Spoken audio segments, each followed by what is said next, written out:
Hello everyone and welcome to the 9th episode of my GTA Online racing series.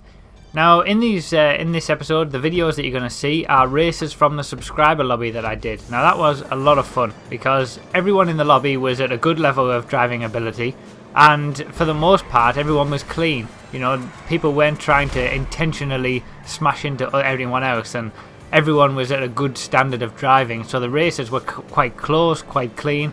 It was more sort of Forza Motorsport, Gran Turismo territory than what you'd normally expect with GTA. Now obviously these races don't happen all that often, and most of the time if you're in a public lobby, you know, it's gonna be a very different story. But you know, I wanted to talk about what you have to do when you're up against other people, because other people of the similar level as you, because it is a very, very different beast. There is a lot more that you have to take in and a lot more you have to be aware of when you're racing against people who are of a similar level to you. Now in these lobbies I maybe wasn't pushing it 100% like it was a public lobby. You know, we were all just having a little bit of fun. It was a subscriber lobby. I didn't want to just, you know, go flat out. There was no real need for it. But normally for maybe a public lobby, most of the time I would say I have to race it at maybe 80% of what I know I'm capable of to win the race. Here I would have to race at like 95%, something like that, to, you know, because everybody is on a quick pace and has good skill behind the wheel of the car. So yeah, you know, these are difficult races, and you've got to change the way that you drive to try and come through in these races, because the things that you normally do in public lobbies to win aren't going to be enough. Simple as that.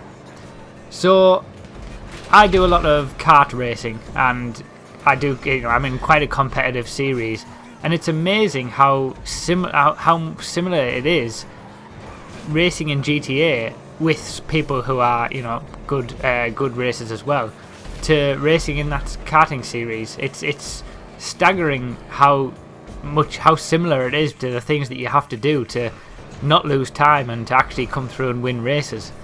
So yeah, the first thing that I would say that you have to do is not make mistakes. Simple as that. If you're in the top 10% of drivers and you make a mistake and you're up against other people who are in the top 10%, if you make that mistake, you've lost. Simple as that. You're not going to make up that time again, because they won't make a mistake. You aren't able to influence what they do, and it's a self-fulfilling prophecy. You're not there to sort of challenge them anymore, so they've got an easier time of it up at the front and can just drive away. If you lose 5 to 10 seconds from hitting a pole or a post or something like that, you're just not going to make the time back. These are only ever 2 or 3 lap races on GTA, so you know, you're not going to make that time back. It's probably even better to be maybe half a second off the ultimate pace that you can achieve, rather than just hit any random telegraph pole and risk losing a lot of time that way. So yeah, you know, that's the first thing. Any mistakes will be punished big time if you're up against people who are equally as good as you. The second thing is that you have to be patient. Now you'll see in these races that I don't necessarily, you know, just fly off from the start as I normally would and lead from the front.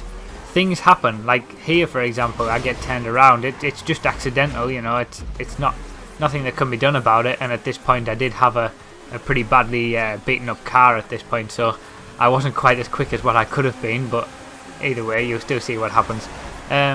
So yeah, you know, you've got to be patient. As you've seen there's a big crash there. It's just when you're up against people who are on your level, you can't just go flying past someone and expect them to move. You know, it's a totally different ball game when you're trying to pass someone, and you've got to sort of look at where you might pass someone before you actually manage to do it. As you saw there, the video did mess up a little bit, but I managed to get up on the inside of him there. But I didn't try and sort of do that earlier. I just waited for my chance. And also slipstreaming, you know, keeps people. That was a good pass there by him as well. So you know, the slipstreaming that happens keeps people within the area that they want to be, close to you. And you know, there's not a lot you can really do about it. You know, you've just got to be patient and wait for your opportunity. Now I will stop a second just because the end of this video is quite crazy. There's quite a few people there. I think there's 3 of us all going for the win here. I go right to the inside and he defends it. Now I noticed that those 2 there are going to, you know, go drift wide, and I noticed that early. And I take a tighter line, get on the power a lot earlier, and that allows me to get the win. But as you see here, the times are just crazy. There's 0.2 of a second between the top 3 at the finish line, so you know it was very close, and that, you know, that's the same in all of the races. But that leads me on to the third point, in that you know, you have to be on the ball, and you have to sort of be always thinking about what you're going to do next, and you've certainly got to take your chances when they come, and you'll see that in this race. So you know, it's not enough just to be quick anymore. You know, there's a lot of drivers out there who are quick around a racetrack. It's as simple as that. It's not enough for you to just be quick as well. You know, you've got to have that something extra, and not most of the time that is going to be the way you think and the way you act on the racetrack, not making mistakes, being patient. And I couldn't believe that they all managed to get through that jump at the one go, but never mind. You know, that's what you get when you're racing with good people. So yeah, you've got to be thinking all the time about what you're doing next and what your next move's going to be. So as you can see here, I'm just sort of sitting back. You know, like I said, I'm only at say 95%. If this was a public lobby, maybe I'd be getting stuck in a little bit more.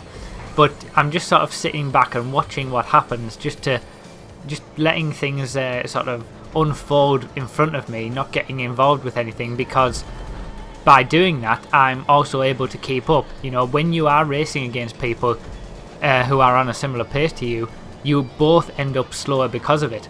And you know, there's the guy who is in last place now. He was quite far back, and he manages to catch up to all of us just because we're all battling with each other and we're all a lot slower. And you know, that's just a consequence of racing. If you are racing against someone close quarters, you are going to be slower because of that, because you can't take the optimal lines. You know, you're fighting with someone, he maybe gets up on the inside of you, things like that. So you've always got to be thinking about how best to act in any certain situation and where you need to take your chances.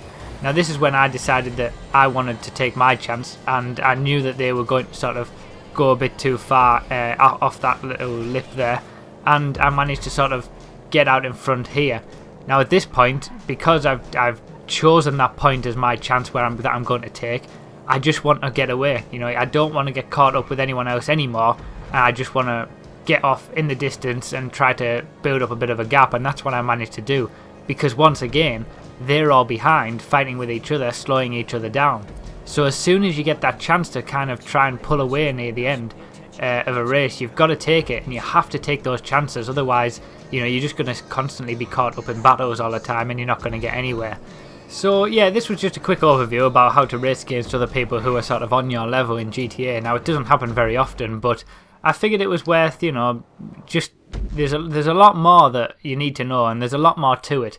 And I'll probably go over that in future racing videos, for example maybe for Gran Turismo 6, because it is more pertinent to that.